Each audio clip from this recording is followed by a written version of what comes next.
vendredi 1er décembre au dimanche 3. Un grand nombre d'objets remplissant ces journées. J'en élague une partie comme inutile et j'en ai une autre par convenance. Je ne retranscris ici que quelques traits nouveaux relatifs au général en chef de l'armée d'Italie. Napoléon, après le passage de Mancio, toutes les mesures ordonnées. Et l'ennemi poursuivi dans toutes les directions s'arrêta dans un château sur la rive gauche. Il souffrait de la tête et prit un bain de pied. Un gros détachement d'ennemis égarés et perdus arrive en remontant les fleuves jusqu'à ce château. Napoléon y était presque seul, la sentinelle en faction à la porte n'a que le temps de l'abuser en criant aux armes. Et le général de l'armée d'Italie, au sein de sa victoire, est réduit à s'évader pour le derrière du jardin avec une seule botte. L'autre jambe nue, il eût été pris avant que sa réputation ne lui consacrait les actes de génie par lesquels il venait de débuter. Nous ont peut-être jamais été pour la vulgaire que des échauffourées heureuses et blâmables. Les dangers auxquels venaient d'échapper les généraux français, circonstances qui, dans sa manière d'opérer, pouvaient se renouveler souvent devant l'origine des guides chargés de garder sa personne. Ils ont été imités depuis par les autres armées. Napoléon, dans la même campagne, courut encore un aussi pressant danger. Wormser, réduit à se jeter dans Mantua et débouchant subitement dans une plaine, appris d'une vieille femme qu'il n'y avait qu'un instant que le général français, presque seul de sa personne, se trouvait arrêté devant sa porte et qu'il avait pris la fuite à la vue même des Autrichiens. Wormser expédia aussitôt un bon nombre de cavaliers dans toutes les directions, ne doutant pas de la précieuse capture. Mais il recommandait surtout, il faut lui rendre cette justice, disait l'empereur, de ne pas me tuer, ni de me faire aucun mal. Heureusement, la vitesse de son cheval et son heureuse étoile sauveront le jeune général. On va voir que la nouvelle manière de faire la guerre, pratiquée par Napoléon, déconcertait tout le monde. À peine la campagne était ouverte que toute la Lombardie était montée dans toutes les directions et qu'on faisait déjà des approches de Mantua Palma au milieu des ennemis. Le général en chef se trouvant dans les environs de Pizzighittone rencontra un grand capitaine au colonel allemand qu'on venait de faire prisonnier. Napoléon eut la fantaisie de le questionner sans en être connu. Elle lui demanda comment allaient les affaires. Autrement, lui dit l'autre. Je ne sais pas comment cela finira, mais on ne comprend plus rien. On nous a envoyés pour nous combattre un jeune étonnant qui vous attaque à droite, à gauche, pas devant, pas derrière. On ne sait plus que faire. Cette manière est insupportable. Aussi, pour ma part, je suis toute consolée d'avoir fini.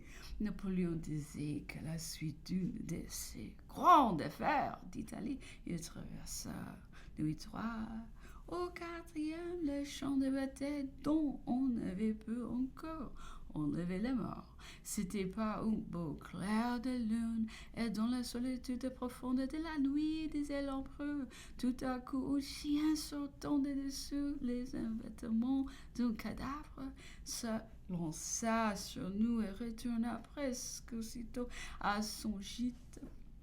En poussant des cris douloureux, il léchait tour à tour le visage de son maître. et s'est lancé de nouveau sur nous. C'était tout à la fois demander du secours et rechercher la vengeance. Soit disposition du moment continuait l'empereur, soit le lieu, l'heure, le temps, l'acte en lui-même, ou je ne sais quoi. Toujours est-il vrai que je n'aimais rien sur aucun de mes champs de bataille. Ne me causa une impression pareille. Je m'arrêtais involontairement à contempler ce spectacle. Cet homme, me disais-je, a peut-être des amis. Il en a peut-être dans le camp, dans sa compagnie.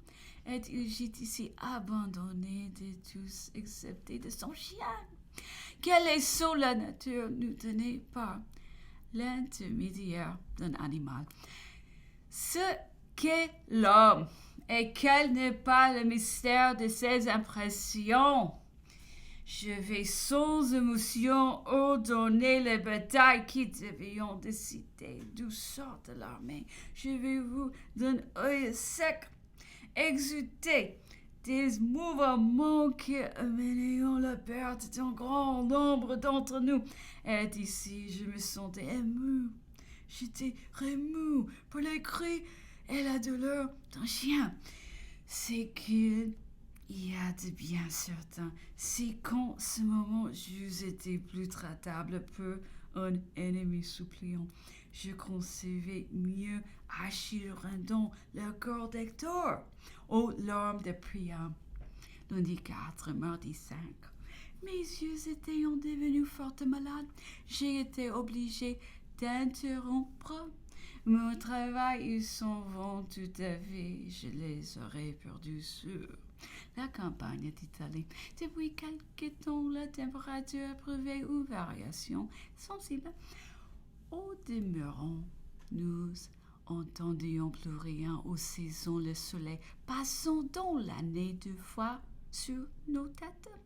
Nous devions avoir, disions-nous, du moins 2 étés, ou pour mieux dire, l'étude dont nos étés accoutumés les ressemblaient plus à rien, car pour achever la confusion, nous devions faire tous nos calculs désormais au rebut de l'Europe, puisque nous nous trouvions dans l'hémisphère méridional. Quoiqu'il en fût, il pleuvait souvent, l'atmosphère était très humide, il faisait plus froid.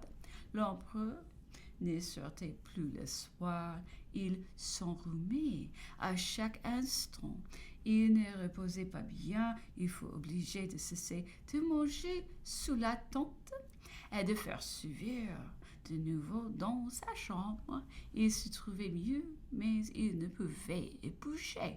La conversation continuait à table après qu'on avait déserté. Aujourd'hui, il entreprit le général Coco, qui était resté pour dîner sous les éléments et sous les premiers exercices d'artillerie. Celui-ci sortait de cette arme était encore tout de frais et moulu. L'examen fut très curieux et fort gai. L'empereur ne fut jamais le plus faible. On eût dit qu'elle venait de passer lui-même son examen à l'école. On parla ensuite de guerre des grands capitaines. Le sort d'une bataille, disait l'empereur, est le résultat d'un instant d'une pensée. On s'approche avec des combinaisons diverses, on se mêle, on se bat un certain temps. Le moment décisif se présente. Une étincelle morale prononce et la plus petite réserve accomplie. Il a été parlé de Lutzen et de Bautzen. Plus tard, l'empereur a dit que la campagne de Waterloo, s'il avait suivi la pensée de tourner la droite ennemie, il y eût réussi facilement. Il avait préféré de percer le centre et de séparer les 2 armées, mais tout a été fatal dans cette affaire, qui dit avoir pris la tête d'une absurdité, et pourtant il devait obtenir la victoire.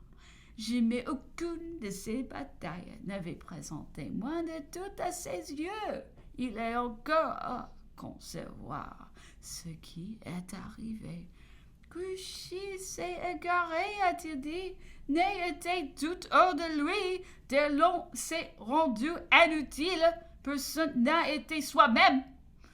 Si le soir il eût connu la position de Grouchy, continuait-il, et qu'il eût pu s'y jeter, il lui eût été possible, ou sûr, avec cette magnifique réserve, de rétablir les affaires et peut-être même de détruire les alliés par une de ces prodiges, de ces réduits de fortune qui lui étaient familières et qui ne sont surpris personne, mais il n'avait nulle connaissance de Grouchy, et puis il n'était pas facile de se gouverner au milieu des débris de cette armée. On se la peindrait difficilement dans cette nuit de douleur, disait-il, s'était au torrent hors de son lit. Elle entraînait tout.